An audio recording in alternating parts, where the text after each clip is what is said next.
hear myself feeding back. It's going to be slightly That's disconcerting. strange. Yeah, even though you got headphones on. I do. I turned on the I have headphones on setting. Okay, yeah, cool.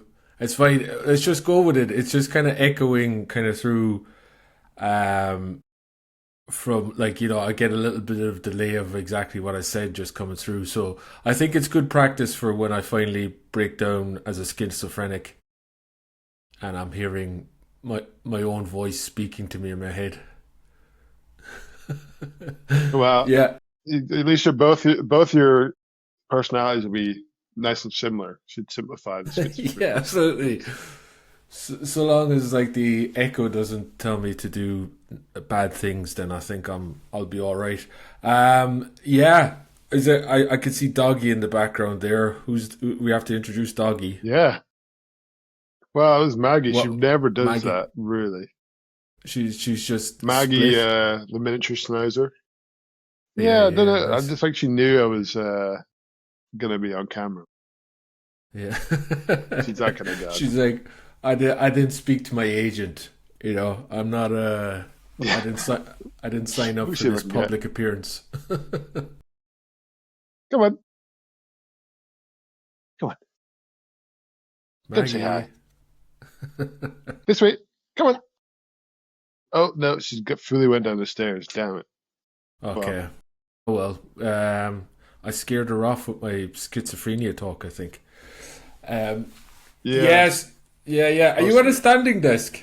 That's cool. Yeah, yeah. I thought I get You gonna very sluggish. So I you gonna thought, stand for the whole recording? yeah, come on. You Okay. know, just energy. I'm just Yeah, man. Yeah. I get way too sluggish if I just sit at my desk and Yeah. Yeah, yeah, sound man. Yeah, that's it. I've That's the got idea. a, I've Here's got, hoping it comes across. yeah, I've got a standing desk myself where I can like alternate. It's like motorized, so I can go up or down. But like, I don't think there's for the benefit of recording. I think I'll remain seated. Yeah, but it's good for the Not posture, to show off. definitely. That's Oh yeah, it's going up this and kind of down. feels like the end of Greece Yeah, when it goes up. the camera's just panning away. So like when we finished recording, I'll just you just raise it up, and I'll be just like Yeah, I'll roll the credits then. and I'll come down. I'll go down. Yeah. So, Jonny Mowat. I think, Mm. like, I remember if I give this is our first time properly chatting together. I think, although like I you've think been so. in my kind of orbit in terms of like spying you on the Scottish creative scene. And I think if I was trying to think back of when you first came to my attention, I think you got an internship at Freytag Anderson, and I thought that's a pretty sweet like gig for someone. And then Mm. and then you popped up, and I was like, oh, this guy must be good. And then you kind of proved that by get a job at O Street, and I was like, oh my god, O Street! So he's got a gig at O Street. They're amazing. And then I thought like, oh yeah, he's cool. And then I look again, and it's like, oh, you've done illustrations for like a brewery in the USA, and I was like, oh, well, he's just gone from graphic design. He's an illustrator now, and he's going to target the brewing industry. Right, I could see the path he's on now. That's obviously it. And then I look over again, and it's like, oh no, he's actually gone off writing, directing short films. Yeah, award-winning short films now. And I'm like, okay, Johnny, like, calm down is my advice. Just calm down. So I don't know if my first question is, does Johnny Mowat know who the real Johnny Mowat is? Mate, can't be asking me that.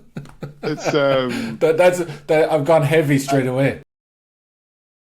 I mean, listen, I'll have been that I've got a 6 month old baby now. Right. Okay. So that's the So latest. That's the latest thing that'll send you into an existential spiral. yeah, But but does that help you keep on I the same think I track? have landed on. I think I've landed on the thing I'm into. But Right. I think the reason, yeah, I think so. I mean, I need to. I need to just make. You kind of just have to make a decision at some point. You have to make a decision But at no, some I'm point, yeah. very.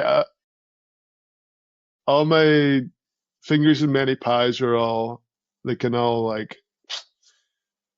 I find a pie that can hold many fingers. Let's say. Not a good Right, phrase. okay. Yeah, okay. You've kind of found well in the filmmaking world, because I do have another pal who does, like, he's basically does the graphic design for film sets as well. So like there's a in Okay. that kind of film industry world, you can do there's a chance to use all those strings to your bow. Um Yeah, that's kind of what it's been. Like the directing has been like I found the best part of directing is just been getting to be involved in everything without actually having to like being relied on to execute it to as high as possible. So it's like the involvement I love, and uh-huh. then but I love also it's way better when someone better than you then takes it and finishes it. That's what I've found to be. So I think I don't know if I can go back from that. That's pretty addictive, but So you who quite knows? Maybe in like 10 years I'll be a novelist or something. yeah. Yeah, but well, it feels as though you've kind of like tried all the pies you wanted to try anyway. At least I think you've. I don't think there's a creative path that you're curious about. You seem to have kind of like, right. I've gone off and like But I think it's got your hands dirty in a few things. yeah. I think. I mean, if we're really to be fully, my theory behind it basically is I think I'm just breaking down the shell of, and then being like, I just want to be a little artist boy. I Hmm. think is what I think that is kind of what it is because I think graphic design has a commercial application and it's like Yeah, yeah, yeah. it's a job and it's technical and that Hmm. ticked a bunch of my And it's like ticked a bunch of the boxes that made me think it was worthwhile, you yeah, know, yeah, and it's more or vocationally like even focused. slightly sensible. Yeah, Exactly, yeah. exactly. Like Yeah, I think I've just been brought up in a very sensible household, yeah, and yeah, yeah. I like and just been it's scary letting the your kind of artsy silly side win over in the world of trying to make money. Yeah, yeah. But I do think everything I've gone more towards has just been like more and more expressive, and also feels more like art because it's the art that I consume the most. Like film and TV is what I consume the most. So it started to Hmm. feel more like, oh, this is lining up. Like these things are lining up instead of just like that's my work life and that's my other life. Hmm. Yeah, yeah, yeah. It's So more in tune that with, that I with. yeah. But you mentioned there in terms of it was interesting when you're directing. You said you actually kind of like other people to kind of step in and take control. I mean, like some people are a bit more dictatorial and fascistic, but you kind of like that people kind of like coming in with your sort of vision and taking it to a better place, kind of vibe. Yeah, I mean, you do kind of get to be, if you're nice to people, I think you get away with you're doing the same thing as a fascist person would be doing, but just you're, they don't really realize that you're lording, because you do have a lot of power as a director. So as long as you're not lording it over people, you can still get the same, have control over the end result. But I do like um, having control over the end result, but part of that control is getting someone who I know is better than me doing their job. And then it's just like, I guess one thing you don't have control over is how good you think it can be because you can only do so much yourself. That's I think that's a good place to like surpass your own expectations, which is Yeah, yeah, exciting compared to working on your own when you kind of you hate everything that you do, at least in the middle part of most projects. yeah, no, absolutely. I'm kind of envious of that in a weird way, because there is a lot of times where like the whole show is on just my shoulders type of thing, and I kind of do at times miss being part of a team. And I especially in the film and production side, like I really got stuck into the podcast of Breaking Bad, where it was basically like the whole sort of writers team and Vince Gilligan and all that. It was basically them chatting for an hour about each episode. So I would go off and watch the Oh, episode. nice. I'd watch the episode and then listen to the podcast, like because it was like full of spoilers, whatever. So, but it was a nice kind of debrief after you watched it, and I had like what it made. It made me give it a deeper appreciation of the amount of production and all these little things that I probably didn't notice the first time, and all these little details that are considered. But you do. One of the main things, like Vince Gilligan will say himself, like if it was left in my hands, the show would have probably ran for like 2 seasons tops or whatever like that. And the fact that he was just able to Yeah, kind of like trust other writers to kind of take it on, and even those like little jobs of editing and all that, you just realize that you kind of think like editing is like just this kind of chopping and pasting kind of job. It's but it's like it's super important in the process. for sure. Yeah, it's I've been getting like over the past five, probably like coming up to 8 years or so. I've been just gradually getting more interested in the film and TV stuff, mainly with the idea of like doing graphic design in that world. And then the more I got into it, the more I realized like the thing that I have enjoyed through all the kind of different visual stuff I've done is just like jokes and story. Like, and to do those, you don't really get to do much of either of those if you're going to be doing graphics in film, compared to if you're going to just try and make one yourself. Um, so I think that's been a nice thing to land on as well after all this faffing Yeah, about. yeah. Getting back to that first kind of graphic design thing, and applying it in the film world. You were working on Midgees, a sort of Scottish horror film recently. Yes, I was. Yeah, I was brought on as graphic designer for that. My friend Urte was doing the production design. She's Urte Ristakaiti, very Right, okay. talented production designer. Okay, Um, great. but it was a great opportunity because it was like small, kind of self-funded feature film. I mean, a small feature film still big, but it was like a lot of people in roles that were people were kind of getting to step up into those roles, and Hmm. I was one of them, so that was great. And it was a real nice energy because of that. Like, everyone's like, you know, they're here to prove themselves, and nobody had massive egos or anything. It was great. Yeah, brilliant when you get a good team like that. Yeah, because I saw well, I was a big fan of her work anyway, but I saw Annie Atkins at the INTL talks, and yeah, she's Yeah, fascinating, and she's obviously kind of got like, if you ask me what a dream gig would be, it would be like a graphic designer for Wes Anderson films, and she kind of has that dream job. But her talk was kind of fascinating in terms of like because especially if it's like a period piece or a set piece, like she was talking about like this kind of term retro. When you think of like 50s, 60s, 70s, you sort of have these misconstrued notions of what design was like back then, just because it's kind of, if you think of the 70s or what, it's like funky, big funky patterns. And then she just started showing like actual tin cans and products that were on display, and it's really kind of rough and chunky and just like a little bit misaligned. yeah. And and she said, like, one of the tragedies of like that line of work is the fact that like you're actually not meant to notice it. The less it jars with the Uh, actual film. Like if it stands out or if it sticks out too much, then you're not doing your job. It actually has to just all blend into the actual scene. So the less you notice the work, the better. I know. I So know. It's an interesting one for the ego of it all.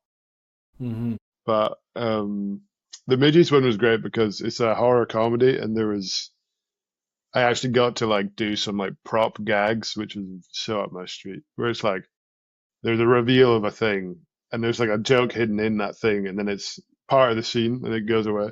So it Yeah. was a lot of stupid brand names and stuff, which was a hoot. Yeah, so you got involved in other things besides the actual design work then, in that kind of small production kind of thing. Well, it was more like the jokes. The director was a big uh design nerd as well, and it was me and him kind of worked on like spoof labels. So like the actual jokes were baked into the designs. And Hmm. I don't know why it's taken me so long to find a job where someone just lets me do graphic design like sarcastically. It's so fun. Like Yeah, good stuff, man. compared to having to do it seriously, it's like, when you do a series, when you're doing graphic design for like a brewery and they're like, we need to stand out. Yeah, We yeah, need to yeah, stand yeah. out on the shelves. That's what everyone's saying. And then you do it for a film and it's like, it doesn't need to stand out. You're like, oh, this is the best. This is the best gig ever. Yeah, man. Yeah, absolutely. When you have to like please stakeholders with your design, it just absolutely takes all the fun out of it. And Yeah. sarcasm is a very underused emotion in graphic design. It's all a But bit so too many of us are so bit too earnest. sarcastic. Yeah, yeah, exactly. When you meet graphic designers in Yeah. real life, we're like super sarcastic, but then like we have to be all earnest on in public on our work profiles, I know. And but yeah, What is it man, like let's have. young jerks? Young jerks are a great design agency to follow if you like sarcastic designers. Yeah, It's man. just Yeah, yeah, follow that. absolutely. Why not have fun with it? Yeah, they're really good. Let's have a look at a bit of your film work. So you did a. What I'll do is because it's like a film essentially.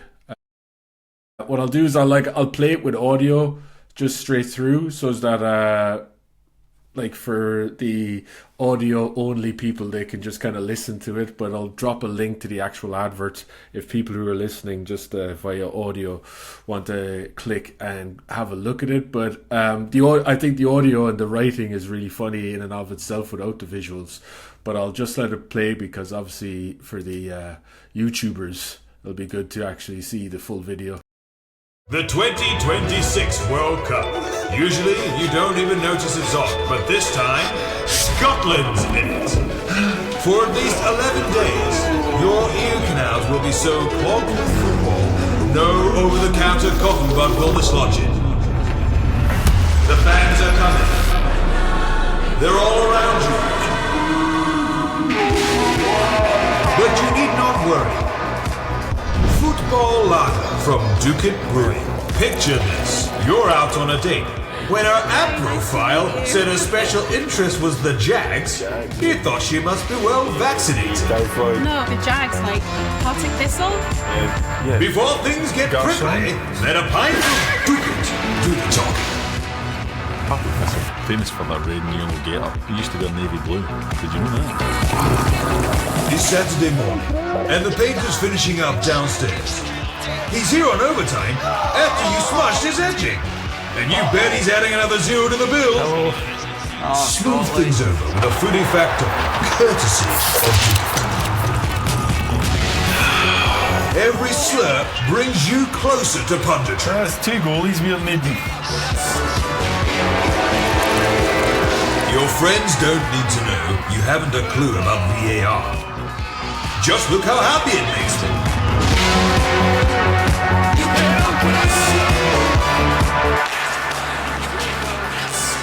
Football lager from Duku Brewery. Just get it over with. Whoa! I just, but yeah, man, that was, yeah, it was brilliant, man. Makes me laugh every time. So you directed this. How did you get this gig, and how was your approach to it? So I've worked with Harry at Dookit. I did a label for him a couple years ago, and he's just a very great supporter of like local artists. Every beer he does, he gets like a different artist to do an artwork. And I knew he had, he's got a good heart in the world of business. He's very art first and kind of, microbrewery artisanal approach. So I basically, when I graduated my master's in film, I had him at the top of my list. So I was like, right, I'll do something with him, and we'll make it work. Like basically, make something beyond the budget that a company that size would be able to provide. Um, and so yeah, kind of one is kind of a bit for me, a bit for him. We just kind of got the production together after I sent him a pitch deck with the idea of, yeah, a lager that would make you be able to talk about football, which is something that I really wish existed. I'm I'm a real hater of football in Right, the okay. past, and I'm trying to soften my hatred because my brother loves it.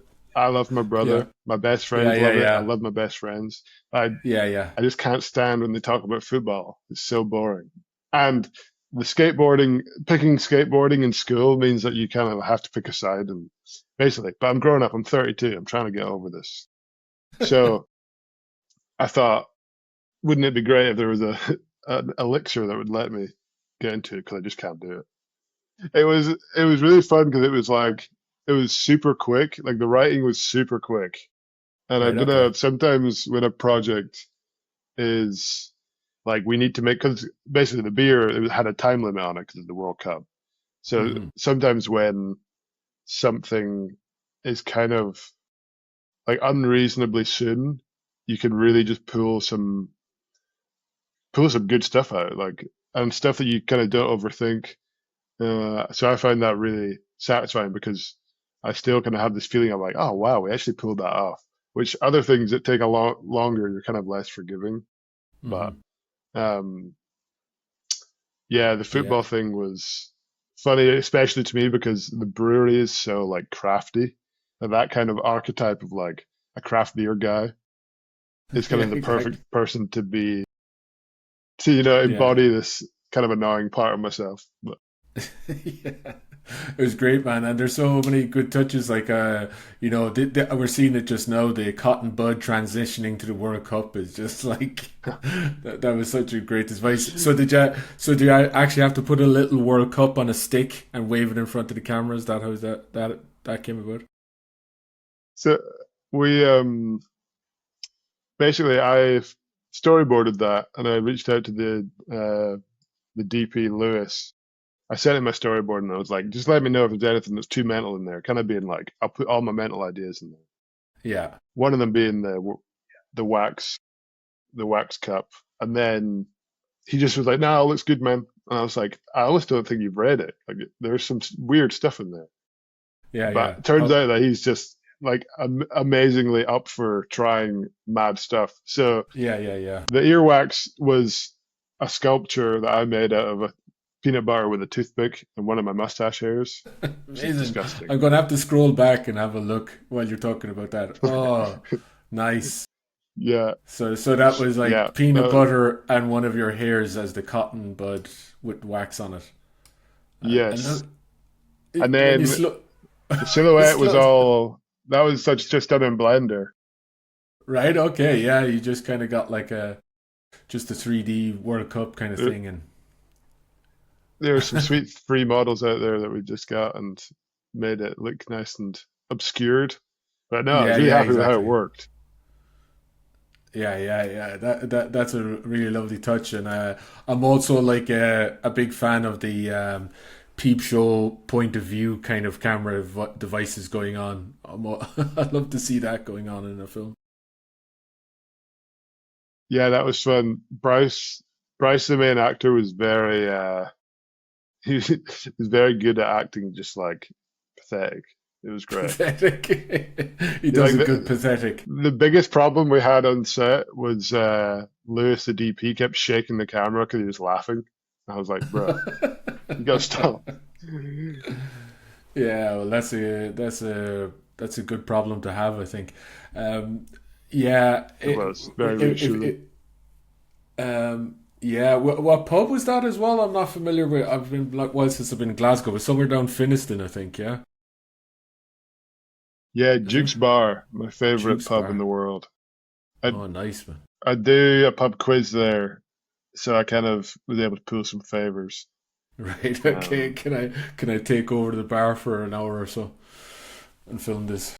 Yes, although we had to film we had to film the bit where everyone runs in and shouts in front of punters. That was super embarrassing because obviously I was acting in it as well, Yeah, yeah. and it was genuinely it was like it felt like doing the talent show at school or something. It was awful. It was awful. When the general public are gazing upon you, it's like, yeah, super awkward, man. And like day drinkers on like a Thursday. You know, a tough crowd. Tough crowd. Yeah, man. But yeah, it's brilliant. And if you want to go, there's so Thanks. many other great videos of that you've done. And JonnyMowat.co.uk is your internet HQ with all your stuff on there. Yeah, we've only just picked out one to chat about, but there's plenty more on there. Right, let's go and do. The bingo wheel of wisdom, Johnny. Please, Let me yeah, this just- sounds great. Yeah, I had to go out. This is a new bingo wheel for this series. The last bingo wheel actually got damaged. I've moved studio since, and it was broken. And I also, when I was cleaning up the old studio, you could just hear ping, ping, ping, ping, all these bingo balls going up into the vacuum cleaner. And I was like, there, that's where they've gone. So I completely destroyed the set. I mean, I'll just show that it's working and it's got balls on there because one of the other issues is that audio is, well, that's actually a lot quieter than the old one. But there was complaints that the last time I was doing the bingo wheel live, that the audio was like, oh Jesus, that's too much. The old Yeah, one, it's quite shrill. yeah, the old one had lights on it anyway. Which this is a little bit more low key. It felt a bit too bling, to be honest, for this podcast. For me, I feel like in general. bingo balls in a vacuum cleaner is like quite a cool visual. Almost like one of those like catch money machines where they're like Yeah, flying yeah. around. I'm going to see a new Could be. advert for Could a be a brewery, and it's going to be bingo based, and you're going to have this transition to like vacuum cleaner, and I'll be like, he stole my idea. Always working, always picking up inspiration. So if you don't know the bingo wheel of wisdom, I pull out random number. I got 90 questions here, various questions, design related, not design related, sometimes a little bit too personal, some of the questions. But yeah, we'll just go. I mean, there's no start, middle, or end. It just basically, once I feel that the segment is running out of gas, essentially, then we just park it. Right. Okay, see how we go. So, first number out of the bingo wheel of wisdom is 44, dream client? Question mark.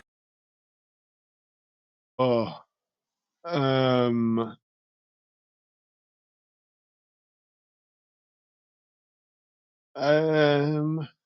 I mean, my first thought was Adult Swim.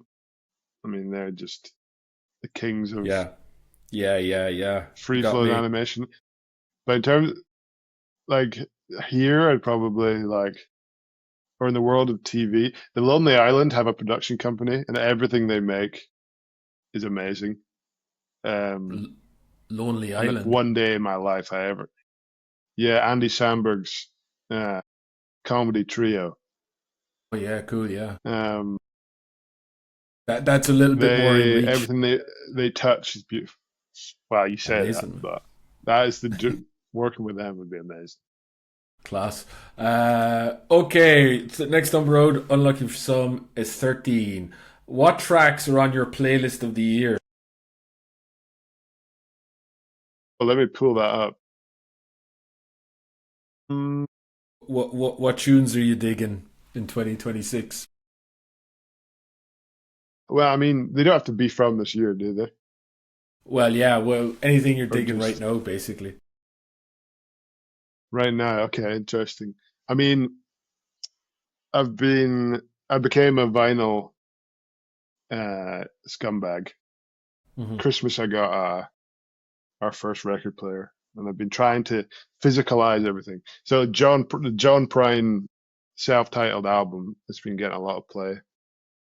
Oh like yeah, that a he's lot. like yeah. There was a guy back in my hometown, and he was obsessed with John Prine. He was like he was learning to play guitar, and he was like it motivated him. He loved him so much, it would motivated him to actually learn the guitar.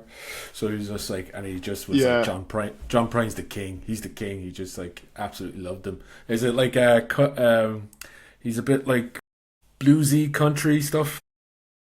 It's Is that like what good from- country, like Good it's country. like a couple country notches away from Bob Dylan, I would say. Like Oh, towards right, okay. towards country, away from Bob Dylan. That's He my do- sweet spot. Yeah, he doesn't put the cunt in country. No, Um, unless you're talking Glasgow. He's a good country. Yes, yes. 23. If Melania Trump was a font, what font would she be? I mean, You can ju- nothing behind the eyes. It's got to be Calibri.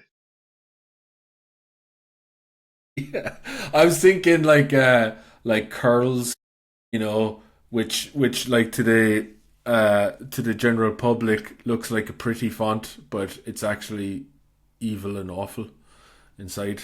Anyway, that's the end of that one. It's a good 35. thought exercise. Good thought exercise, yeah. I've got a few more of those. Like I've got different celebrities and to name them as fonts, but yeah, so some more controversial than others. 35. How many steps did you do today? Probably like we're talking sub 1,000. Yeah, well, you're a baby dad to his newborn, so exercise kind of goes out the window. It's all about like Well, all keep- my exercise comes at night. yeah, pacing the floor. You do about 5,000 steps a night. Yeah, you would be tempted underneath your, because I've seen you could get these like little treadmills for under a standing desk, and I was like, if I buy that I am officially the most middle-aged designer out there. If I'm buying like a little treadmill under my walking desk. The bad thing is, I was like, that sounds like a great idea. I didn't know that was a thing. Yeah, oh, yeah. I mean, if like you want, I just got a royal blue chore jacket in the mail. That's middle-aged Oh. designer right there. that's middle-aged So designer. don't worry about it. MAD. Getting mad with it, middle-aged Mad with designer it. with it. Yeah. I'm scribbling that down because there's a whole like fashion brand that I can make out of MAD. 3, light mode or dark mode? Light mode for life. Oh, we're gonna have a bit of conflict because I'm dark mode as fuck, man. I don't know if it's my aging eyes, but yeah, I just can't be arsed with light mode. I mean, I've only had one migraine at my desk, and that was years ago. So far, so good. Yeah, I'm getting new glasses, and I invested in the £30 for the blue light filter. I'm like, I actually need to protect my eyes from how much screen abuse that they're getting. And this is weird, right? Because the next number I pulled out is 30, which was the question of what's your daily average screen time. I'm like, so I've had this on last series and just didn't want to answer it out of pure shame. I mean, I never track it. I never look. But I mean, it's got to be like at least 10 hours because I'm doing 8 hours at work, and I love screens. So I'm either gaming, watching TV, or on my phone. So it's got to be at least 10. Yeah, absolutely. Yeah, absolutely. Right, I kind of have a couple more. But I mean, my top tip is don't look. Just don't look at your screen time. That's my just tip. don't look at your screen time. Ignorance is bliss in that respect. Yeah. Right, I think we have a couple more balls in us. 78, your best holiday destination.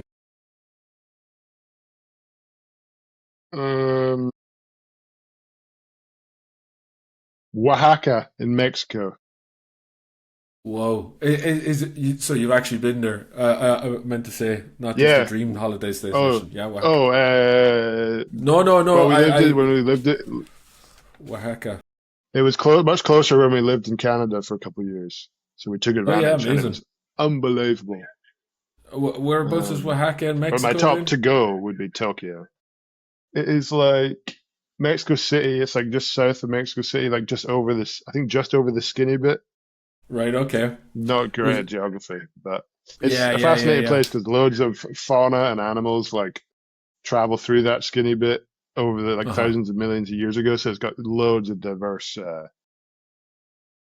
food and animals, and it's dope. So it's a pretty unique kind of geological place. Environment. Which is What's the word not I'm looking at? what I No, put not on the top of my list for a holiday location, but it did make it. Did you actually? Is it one of those where you were actually sort of touring Mexico and then came across that place turned out to be like the most amazing place, or did you actually want to go because you knew about it? So I'd heard about it because I watch way too much food YouTube. And there's a lot of like Oaxaca has some of the best food in the world. So we did a week there, and then we did a week in Cancun, and all inclusive that I hated so much, and I do not know why we did that. Uh-huh. But Yeah, I felt like I've done I the just don't Cancun all understand. Like the first inclusive. week was amazing, second was shy. Yeah, I've done the Cancun all inclusive. Like my cousin, they stay in Canada, and she was getting married, so I went out, and yeah, you do realize that like the same way that Spain here, like Mexico is the sort of Spain, that's Canadians, and that's their sort of like Tenerife, let's say, and Cancun is just becomes like that, or that all inclusive. Because I was like, oh, Mexico, this should be amazing, but you're sort of walled in, and you're sort of like just I mean, it would have getting been good fed. for a wedding if I saw other people, Mm. but it was just me and Beth. And basically all I'm going to say, I was rolling the dice on street food every day in Oaxaca, no problems. First day in Cancun at the hotel, diarrhea for 9 days. That's all I'm going to say. Let's move on. On that note, he's mentioned the D word. Let's move on. Okay, final question. To do list. Are you a paper or app guy for your to do list? App. Reminders Yeah. app. Nothing crazy. Maybe I should get paper, but then I just will forget. I walk around and speak into Siri being like, Siri, remind me to do this tomorrow. That's the only way I'd get stuff done. Yeah, I'm a bit of a mixture. I have all those kind of like project management, like reminders and notifications and all that, but I still come in like at day and I have a little pad of to do list, and I'll have to actually write most of the actual focus stuff about, because I just won't. I think it's like another distraction. If I have like to dos on my phone, then I'm going to pick it up, and then I'll be an hour and a half later down the Instagram thing, and I'll be like, shite. So if I keep it on paper, it's like less distraction. So I'm a bit of a mix myself. I have Yeah, thought about getting a whiteboard for that, but interesting. Maybe I'll think about that. yeah. I need to get a whiteboard in here. I've kind of got that sort of background area as sort of sticking loads of crap up plus calendars. But yeah, whiteboard. That's the next. I'm going to get a stepping machine for under my standing desk and a whiteboard, and then that's properly. And I'm going to get a chore jacket just like you, and I'm going to fucking boss the middle-aged design That's some world. diary of a CEO stuff. Yeah, Totally. you'll be so Totally. successful. Yeah, exactly. Yeah, so the next bit is the final bit where we just have the heavy dessert menu. I sent you over the menu for the. I'm not even going to find it. It's basically it's the same subjects as last year. Because I thought, Johnny, I was like, do you know what? It'll be a really good, proper LinkedIn post if I post out industry topics, and I'll get people to comment on it. And then once I get about 100 comments, everybody's going to see my profile. Everybody's going to be interested. And I got like one comment, and so I didn't change it. So essentially, it's the same, Not enough exact rage same. bait. Not enough rage bait. I should have just like talked about like I'm pro AI or something like that, and I probably would have like it would have Or really just kicked openly off. shit on someone you know's work. Yeah, totally, totally. But it's the same subjects as last year. I'll just read them out for the benefit of anybody who's coming cold or fresh. So, how to price your work, the AI elephant in the room, the red flags of a nightmare client, specialist versus generalist, self-promotion without the ick, avoiding burnout, your design and how to sell it, the things they never tell you about in design courses. So, Johnny, what are you selecting from the dessert menu? I will have to do number 4, specialist versus generalist. Okay, cool. Do you have a rant on this, because I think we were touching on it at the start in terms of like how many different creative lanes you've kind of swerved around and your problems with niching. So I think we've already kind of like had a peek into you're pro generalist. Yes, I am pro generalist. Basically, I think generalism is becoming more and more of a thing, and I feel vindicated in that way. But I also, the more I go into it, the more jealous I get of people who got away with being specialists. So I do think the question of specialist versus generalist is a little bit. It's quite circumstantial, and it's almost like it's kind of feels like it's overwrought as a question. So that's also part of my rant is that we talk about it too much. But that my menu is shit is basically your. no, listen, your menu reflects the design culture at large. You've done a great job, Pierce. Thanks. But I do Even think though I haven't updated it for anyway. But I yeah, do think that sorry, go on. I was so in my head about being a generalist for so long, and like it was such a big thing at like design festivals and talks and stuff, and then like I just realized that you kind of have to be a generalist until you're not. You know, you could only follow what makes you a living and also that you enjoy. So I feel like there's not one without the other. You know what I mean? But I'm a generalist just now because I'm a director of films, and that's like involved in lots of different areas. But then to some people, that I'm a director of films that might mean that they just like are very focused on the acting side of things and they come from an acting background and then specified with directing actors. So it's kind of like it just depends. Like I could become more and more like that as I go on, and then I might be like specialism for life, maybe. But I don't know. I don't. That's kind of far in the distance for me, and I feel like most people who say they were specialists have just gotten away with it by that point, and that's who we hear from at these design talks and all these kind of things. You know what I mean? Do you get get what I'm saying? Yeah, like So I love. yeah. I'm generous as well in terms of like well we had Chris Wilson was on one of my first guests on the podcast, and he kind of said like I'm a specialist in being a generalist. And I think that gets to the nub of what you're saying in terms of it being circumstantial, you know. I'm a specialist because not many people have had all these things and how to kind of traverse these kind of different disciplines in the way that you do. And I get what I think that's what you're trying to say is like, you know, because you're so generalist and because you've kind of mastered so many different skills that when it comes to actually like having that vision of how things will kind of relate to each other across disciplines, then that's actually quite specialist. You become so generalist that you're quite specialist in your approach. Well, it's also like it comes back around to the like big picture, like meaning of life, creative platitude of like you are you. There's only one you. That whole thing. You know, you're a cocktail of all these different things. And you have to believe that that's worth something, or you might as well give up now. But it's interesting doing like if I was to then get gigs from like say that ad we looked at, if I was to get gigs doing 90-second ads for breweries that are really fun, weird, and have one gross joke in each of them. And I would happily take that job if anyone's listening. And I would I'd probably become a specialist of that particular thing, but the reality is that only happens for a very select few people.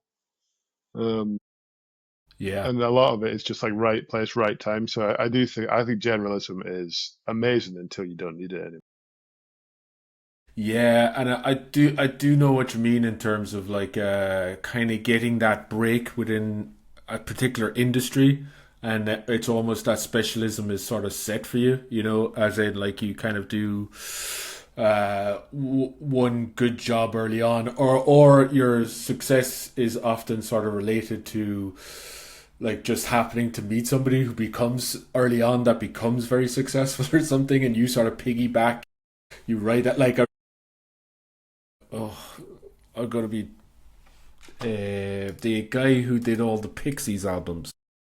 Oh, I'm having a brain fail. Oliver. Vaughn Oliver, yeah, I totally Nice. blanked there, but like I used to love like the Pixies album artwork, and I went to a design talk of his, and now he was like he was kind of the last generation, was like pre sort of Photoshop, so everything, and you can see it in his artwork, it's all slightly collaged and overlaid, and text is cut out and everything, like it's proper like letter set, and shooting it all in one kind of shot on camera, and photography is a big part of his work, creative photography, you'd use that, and but so amazing body of work, and an amazing kind of like but what happened was the fact that he had just graduated at the same time he was like down the pub, and like his mate was like, oh, I'm setting up a record company called 4AD, which obviously 4AD went on then to actually sign Pixies, sign Cocteau Twins, so Vaughn Oliver could have like, in another universe, Vaughn Oliver is probably like doing, he's off doing logos for like various companies, and he might be doing some sort of photography career for a bit, and he might have done, so he had all these kind of talents. But because he like met that one person, and they kind of like, he was just fed all these amazing briefs by all these like fantastic like alternative artists from the 80s, that he was able to build up this body of work and time to create. So like so they're having that success earlier on, but yeah, there's it seems as though he's quite specialist, or like but he was given that, he was very lucky early on to give that sort of like body of work where he could professionally and make a living off boiling all that down into one sort of visual language. I think like, I think that career is also like, if that is what you want, and you really like, if you have found something and you're like, this is what I want to do, but people aren't paying for it yet, then I feel like you gotta follow that, because that means like, if you still want to do it and no one's paying for it, then you really must be into that. And that's like, they're probably the only true specialists of people who are like, are doing it despite the current kind of return, I guess. And then when people like that break through and start to make, I love that sort of thing. So I'm not saying it's like, it can't exist, but in terms of surviving and just getting by in the world of work and having a living, I think, yeah, generalism's great for doing that, and also it can be really fun. Like I've started enjoying graphic design way more now that I've started doing films, because it's as you said there, it's having like, two things to do is just frees you up. Like you kind of can enjoy each one individually more.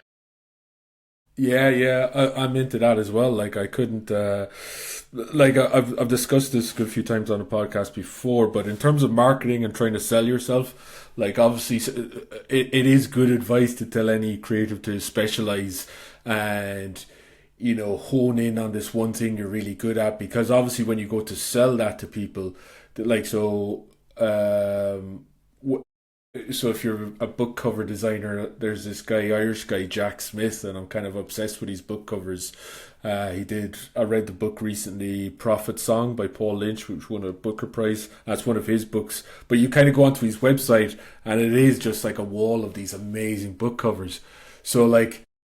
So if he approaches like a publisher or any sort of publishing house, it's bam, it's like, wow, let's get this guy on the phone. Whereas if I sort of like, because I'd love to do a book cover design, and if I was to send over my kind of like hodgepodge of branding, illustration, and if I was just to say, we're like, okay, thanks for getting in touch, Pierce, but we'll we'll maybe, and I know I could do like a brilliant job of cover design, but like there's nothing to prove that like I could for this specialist field that I could do that. So I do think the challenge is that like generalism, I love it, and it's probably like suits my brain, my sort of like completely scatty brain more to be a generalist and have that fun day to day, because I do think I would get bored if it was like, right, I'm just a logo, that's all I do is logos, but then I'd be like, I just really want to have fun with a big editorial layout. I want to do a big messy poster. I want to do like a bit of animation. I want to, all these other parts of me would just be like kind of like underfed in that respect. For sure. I think it's like definitely there's two, as with everything, there's two worlds. There's reality, which is my life, my current career anyway. I mean, I think it's a particularly scattered part of my career with this kind of like gradual change, but it's like a total patchwork of all these different things. But then going forward, I am gonna try and make my website more and more directing gigs than illustration and animation stuff. That's just what my goal is just to do more of that. But it's just that way of like, there's a layer of bullshit you have to put on everything in business and commerce and all that. And it just really riles me up when nobody talks about how the specialist versus generalist thing is quite full of that. But yeah. Well, it sounds as though you found your specialism, like, as in I was kind of on your website, and ironically. I know it's like it's an amazing kind of like it's an amazing broad spectrum of like creative stuff, but I do think that in terms of like film industry, I do think anybody, I think if you come on there, as you said, people who are looking to get like a really kind of funny advert done, or like a really cool bit of graphic design for your kind of film studio or film set, I think within the film industry, I think you kind of cornered that, or like you're speaking to those kind of people, in your own set, and you're happy with that. No, thanks for saying that. Yeah, I think I've like definitely a light has gone off in the last few years, and it's going to be exciting to see where exactly it settles. It's all kind of, things are kind of floating down, and they're still to figure out where everything's landing. But so far, it's been very fun. Great, man. Yeah, well, it's been absolutely smashing to speak to you finally, Johnny. I think we met briefly at INTL, but we haven't actually spoken, so that was great. But yeah, next time I'm sure we'll meet IRL sometime soon. For sure, we'll have to do an in-person meeting of the Chris Thorburn fan club. Oh, yeah. Chris Thorburn, stand-up comedian. Yeah, I'm a massive fan of his. Like, we used to do Chunks Night, which is, I don't know if it's still happening. I think the guy Eamon who was running it, still going. Still going, yeah. Oh man, that was like the best fun, because I did stand-up comedy, and it's a bit like there's a parallel with that serious design work where you kind of have to go out and, with stand-up, you have to kind of go out and impress like a Friday night audience, and you'll like live or die by like, and you kind of, and almost like that way of like corporate graphic design, like the more kind of like observational, and the more kind of like, what about who here's on Facebook, or just if you do safe kind of material, the more likely that those weekend crowds are going to laugh. But the more alternative and kind of crazy or like out there you go, the more you're going to die on your chuff. So like when Chunks came along, it was like, honestly, I just kind of needed it. I was so disillusioned with doing. I stopped doing stand up comedy because of like the kind of pressure to kind of go out and especially at the weekends to make people laugh that kind of way. Where I found myself just actually writing stuff that I wasn't even a fan of, but I just wanted people to laugh. And then Chunks came along. So Chunks was like a set up a night where like you just have like a minute or so just to go up and do anything. You have to do anything you wanted, but it couldn't be stand up. So it could be a sketch, it could be a character act, it could be a routine. And it was like this total like cabaret, this really weird cabaret night, and there was loads of on-running jokes as well, and some people would come back and do the same characters. I just loved it, man. I so loved it. And Chris would just every time he got up, he just smashed it. He just smashed it, man. Yeah, I've been to one, and I've been meaning to go again. But I absolutely love that as well. Oh, I think that's why I was originally. I feel like you were on my radar because I knew you were a designer who had done stand up, and because I have done stand up in different spatterings over the years, and okay. I just find it fascinating that when people have similar, those two Venn diagrams that rarely meet, and they cross over. Yeah. Because it's different skill sets for sure. Yeah, no, it's like I've always, I said goodbye about 5 minutes ago. We're still here, but it's fine. But I think like when I was in school, it was like writing, creative writing was what I always thought I might be a journalist or something, and that's something where I could take get a vocational job in terms of writing. But I ended up kind of like falling down on the arty vocational side of graphic design, but like writing and like that love of language, and I do think like that's actually like a really good important part of bringing that into like sort of design where you can play around with, especially when it comes to typography and stuff, or like you can actually have like visual jokes going on in your work, so you can have that sort of that kind of comedy element. So yeah, stand up is a different discipline, man. It's but yeah, it's quite a. How did you get on with your stand up gigs? So bad. It's like the worst year of my life with one amazing Red Raw set. Is how I would describe it. Just put myself, I don't know. I've been back to it. It was 2019. I did a full year of it, and I tried. And then thank goodness for the pandemic. But then I forced you I came to stop. back to it. Yeah, it's like, oh no, I can't go out and get heckled at a 3 audience member gig. Oh no. It was. I've been back to it. Like I went back to it a bit last year before I had my baby, and I enjoyed it more then. But still no greater success. But I just think being older, I was a bit less damaged by it all. So yeah, I still love dipping my toe back in it and meeting people who do it, because some of the most creatively open folk I've met. No, absolutely. I think, I do. That is the one thing I miss about not living in Glasgow, is those kind of random back of a pub kind of comedy gigs that you could get, and they're the best, man. But yeah, so you had a good Red Raw, did you say? It was a good Red Raw set. Red Raw. Sorry, I did a Red Raw set at the Stand, which is like it's such a good open mic that you can't get a spot. It's so overbooked.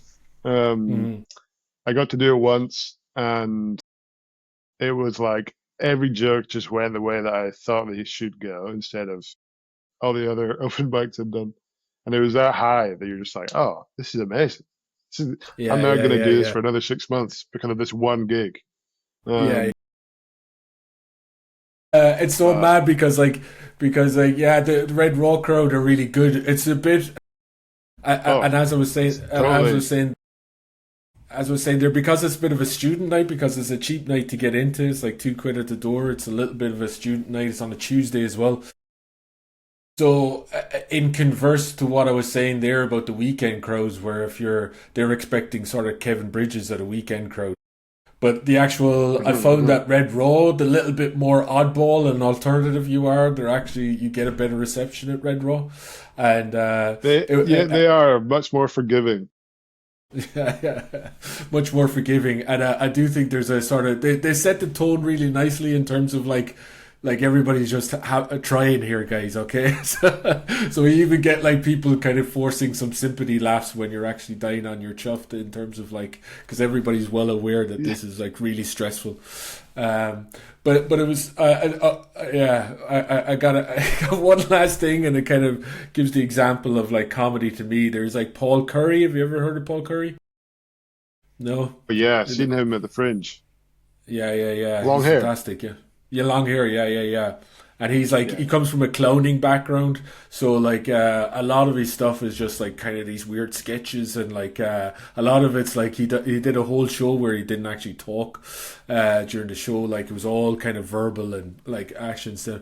But back in the day, there was like this forum that we were on, all the Scottish comedians, and it blew, like the Tuesday night, it like blew up. It was like, people were like, oh, Paul Curry absolutely destroyed Red Raw. He was like the headliner act, and I'd never heard of him.